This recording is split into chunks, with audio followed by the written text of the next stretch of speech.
Hey guys, first Regardsman here, and I'll be talking about the new Heroic Thunderhammer, the Lord Executioner's Axe, coming to Space Marine 2 in patch 14, and here on the public test server. Now, I have played around this one for quite a bit now, and I have to say, this is probably my favorite of the new melee batch of Heroics. I mean, the Inferno Combi Fist is kind of trashed, and the Salamander's Power Sword has like a kind of a weird effect for a Burning Blade, but that being said, this one here is a ton of fun to use, and the Axe skin was pretty surprising, and most importantly, we have brand new animations, or I should say like one brand new animation, with the heroic perk effect down here called Whirling Strike. Aftershock is replaced by a powerful spinning attack, and hitting 5 or more enemies with a single attack grants 1 Adrenaline Surge stack.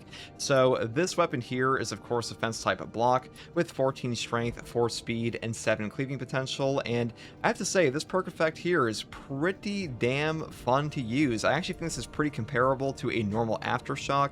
There's also a final hit you'll get from this from Aftershock Improves. This is not a dead perk point at all, but the way this one functions in game is that basically you will just charge up like a normal Aftershock, and instead of a gigantic slam, you will get 2 spins in base, and with the Aftershock Improved perk here, you'll get those 2 spins and a final overhead. So this one is pretty strong. It is directly competing with the Relic Block Thunderhammer for like your block choice here, and I'd say they're kind of side grades to each other at the moment. This one does do some things better than the standard Relic tier does, even though the Aftershocks here do hit a bit harder, and Aftershocks are also just generally better at catching ranged enemies like Enlightened Zangors than the Whirling Strike is. And one more thing I want to mention here before I get in game with this weapon to showcase the moveset and the Whirling Strike is that the Whirling Strike is the only attack on this weapon that will trigger that free Adrenaline Surge stack, because even though the description here is kind of confusing, it makes it sound like you can actually just hit 5 or more enemies with any attack on this weapon.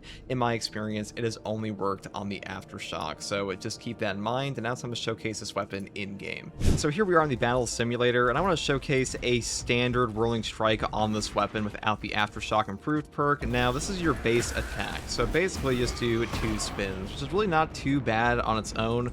However, if you want to actually hit the breakpoint on a single charge of the Aftershock, you do need to use the Aftershock Improved perk, because without that final smash, you will simply not kill Majoris. Now, there is even more to this weapon here. I'm going to show against multiple enemies now, because when you have, like, 15 Hormigons in front of you, and you spin around and get those Adrenaline Surge stacks, it will not waste your Adrenaline Surge stacks on that initial swing, like I mentioned before. You can see that in the upper left corner, that my Adrenaline Surge stacks are still present there.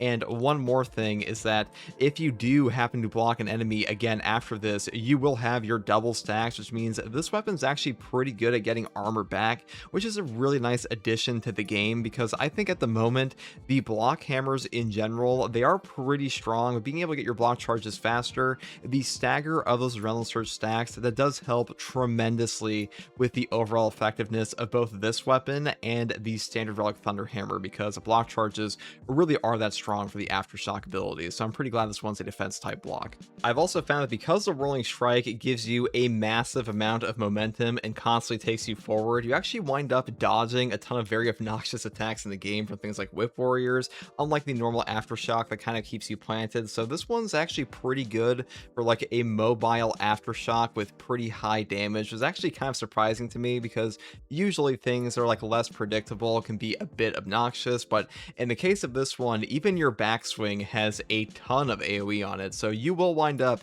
catching a ton of enemies that are moving past you, and I think this one's actually pretty strong for that as well.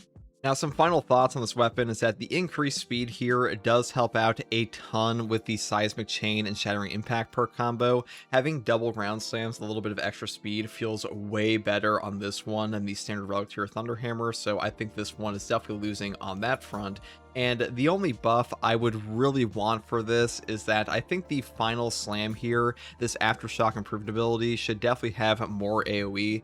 The Whirling Strike itself is very strong, but that final slam off of Aftershock Improved, while really good for damage, the AoE is not quite where it should be, I feel, at the moment. So I hope you actually take a look at that.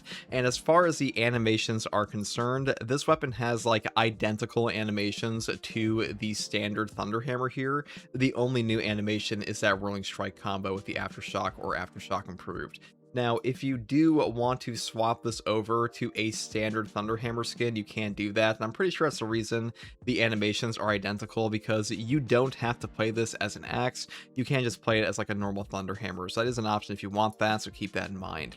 And that is pretty much all I have to say about this one. I will be putting out a ton of build guides for this weapon and all the other new heroics when the patch officially launches, and you should probably expect patch 14 around like late July or early August. And that is pretty much all I have to say in this one, guys. If you like content like this, subscribe for more, and if you want to catch me live to ask me questions about the game or just come hang out, you find me here on YouTube or on Twitch with a link in the video description, also a link to my community Discord. I also want to say a special thank you to my channel members. I could not make content like this without you guys, and your support is greatly appreciated. And as always, thank you for watching. Take it easy. Bye.